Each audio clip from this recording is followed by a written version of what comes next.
pledged their lives to this country, standing up to serve in the American military. After their time in service, many turned to entrepreneurship to shore up their futures, but that mission, a lot more convoluted than taking orders from your CO. The 400,000 veteran women-owned businesses accounted for 3.9% of all women-owned firms in the U.S., but how do you get those numbers to grow? With me now live are two people who believe they have the answer to all of that. Melissa Washington of the Women's Veterans Alliance out of Lincoln, and Lori Sales of the Women Veterans Business Coalition. Ladies, good morning to you, and thank you for your service. Thank you. Thank you. Melissa, you were in the Navy. Lori, you're a Marine, and decided that this year your groups would team up to legislatively attack the halls of Congress and federal agencies to better support policies to strengthen businesses owned by women veterans. Melissa, why this? Why now? It's long overdue. Being here in California, as we know, with our women veteran population increasing, but also too joining forces with Lori and the Women Veterans Business Coalition out of DC. We can join forces from both the East Coast and West Coast and everything in between to help our women veterans in business. By 2040, the women veteran population is projected to grow by 8%, up to 18% of all veterans. As the number of women serving in the military has increased, so has the number of women veterans who start businesses. Now, Lori, what hasn't been happening to help up to this point? Well, a lot of it is just lack of knowledge, ma'am. They have created wonderful tools for a lot of veterans as a whole, and things specifically even for women veterans and entrepreneurship, because we are equipped and we're already ready with many of the skills that we obtained of being in the military. But simple things like negotiating and natural reading business plans and things of that nature is an area where we actually need much more strength in, because it had nothing to do with the task while we served. So it's about pulling together and actually ensuring that we get in need and it's available for all of us throughout the country. Specifically, Lori, one of the priorities of the Women Veterans Business Coalition and now of this partnership is to focus on federal incentives for prime contractors. How so? That is correct. I myself am president and CEO of Civility Management Solutions, and we are a government contracting firm, and we are at the level of being a in business.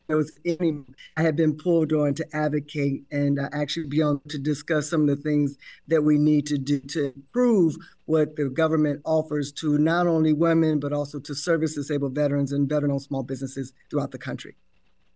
And Melissa, everyone has kind of heard about GI Bill money being used for education, but a goal of your partnership would be for those benefits to be accessible to start a business. Why could that be a game changer in your opinion? Absolutely. And, our partnership, as well as other, veteran organizations are pushing for that. And I'm a strong believer. If sometimes you may not need an education to start a business. So why not use those funds that we have as our GI Bill to turn those into becoming an entrepreneur? I think that's a great way for a lot of our veterans who need help with startup costs, because that's the biggest thing too, with any entrepreneurs, a lot of times is access to capital. And this would be a great opportunity for our veterans to receive that capital.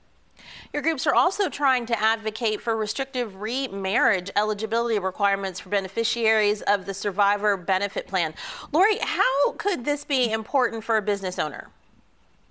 Well, it's important just in general as women that are affiliated with the military, because when you think about it, it really doesn't promote marriage, because you are saying on one hand that you're not going to allow us to remarry and obtain the benefits and maintain the benefits that we had prior up until a certain age limit. And one of the individuals on the Women Veteran Business Coalition, she brought that to the forefront, and all of us as a team decided upon it being important.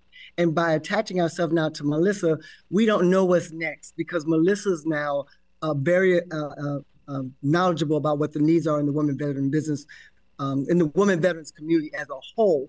And so we look forward to even adding more of the missions of the Women Veteran Business Coalition for fighting on the Hill to make sure that there's change for us. So now that the partnership is in place, Melissa, how soon do you hope to see action on one of the goals that we've just talked about? Well, with the government, things take a long time, but that's not going to deter us from continuing the fight. So I know with Lori and myself, I mean, if we say it, we're going to do it. So we are going to, and I feel with us being together, it's even more of a fighting force to make stuff happen. So any of the priorities that we've talked about, anybody that you're working with that's starting to draft legislation? Yes, I only was for our training for entrepreneurs and for veterans specifically. However, I brought up the whole GI Bill. But man, a lot of veterans are coming out of the military and they have their master's degrees. They're already well educated and they've done 20, 30 years or so. So the mere fact that they're not going to really tap into that money, do have an opportunity to use it for entrepreneurship. That was one of the things that was discussed a couple of years ago. So that is already in the making, or as a fight of that, and a pilot is supposed to be established to ensure that that effort is at least tried by the VA. All righty, ladies, thank you so much for joining us this morning. We'll check back in with you to see how some of these priorities turn out, okay? Thank you. Thank you.